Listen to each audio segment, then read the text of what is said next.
लंबे अंतराल के बाद पाकिस्तान के उप मिनिस्टर और फॉरेन मिनिस्टर इसहाक डार ढाका पहुंचे। 2 दिन की यात्रा के पहले ही दिन उन्होंने बीएनपी, बांग्लादेश जमाती इस्लामी और नेशनल सिटीजन पार्टी (एनसीपी) के नेताओं से अलग-अलग मुलाकात की। बैठकों में उन्होंने राजनीतिक सहयोग, क्षेत्रीय स्थिरता और व्यापार समेत विभिन्न क्षेत्रों में द्विपक्षीय संबंधों को मजबूत करने का आश्वासन दिया। शनिवार दोपहर पाकिस्तान एयरफोर्स के स्पेशल फ्लाइट से इसहाक डार हजरत शाहजलाल इंटरनेशनल एयरपोर्ट पर उतरे। उन्हें बांग्लादेश के फॉरेन सेक्रेटरी आसाद आलम ने स्वागत किया। शाम से ढाका स्थित पाकिस्तान हाई कमीशन में राजनीतिक दलों के साथ उनकी मीटिंग्स शुरू हुई।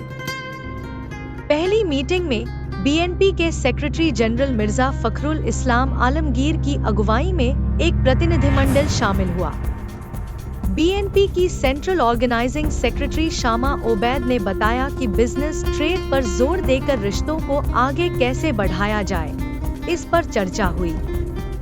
उन्होंने कहा, आपसी सम्मान और जनता के हित को आधार बनाकर पाकिस्तान के साथ संबंध आगे बढ़ाने के लिए हम उत्सुक हैं। फॉरेन मिनिस्टर इसहाक डार के साथ मुलाकात में जमात के डेलीगेशन की अगुवाई नायब अमीर सैयद अब्दुल्ला मोहम्मद ताहिर ने की। मुलाकात के बाद उन्होंने कहा कि रीजनल ट्रेड और बायलैटरल रिलेशन को बढ़ाने के तरीके पर चर्चा हुई। उन्होंने आगे कहा कि पड़ोसी सबके साथ अच्छे रिश्ते होना जरूरी है। अनसॉल्व्ड इश्यूज दोनों देशों की गवर्नमेंट्स के बीच ही सॉल्व किए जाने चाहिए। एनसीपी के साथ मेंबर डेलीगेशन की अगुवाई मेंबर सेक्रेटरी अख्तर हुसैन ने की। उन्होंने कहा कि बांग्लादेश की पब्लिक की पर्सपेक्टिव पाकिस्तान तक पहुंचाई गई है। अतीत में एंटेगोनिस्टिक रिलेशन रहे हों, फिर भी उसे ओवरकम करने का अपॉर्चुनिटी है, लेकिन 71 का इश्यू जरूर सॉल्व करना चाहिए, उन्होंने जोड़ा। एनसीपी के लीडर्स ने बताया कि 71 के जेनोसाइड के लिए सॉरी मांगना, अटके हुए पाकिस्तानियों की रिटर्न और अनडिवाइडेड असेट में बांग्लादेश का हक, ये 3 अनसॉल्व्ड इश्यूज ही रिलेशन इंप्रूवमेंट के रास्ते में बड़ी बाधा है।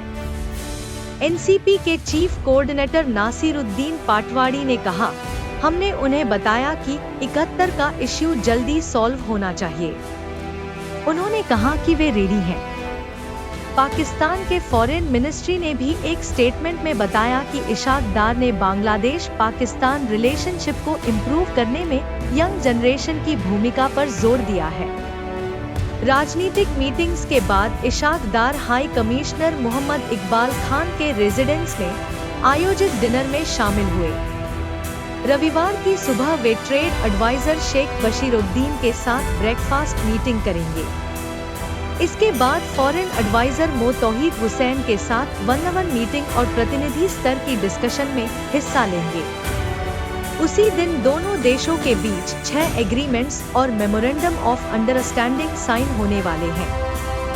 शाम में वे इंटरिम गवर्नमेंट के chief adviser professor Mohammad Yunus से मुलाकात करेंगे और शाम को बीजेपी के चेयरपर्सन खालिदा जिया के गुलशन रेजिडेंस जाकर उनका हालचाल पूछेंगे।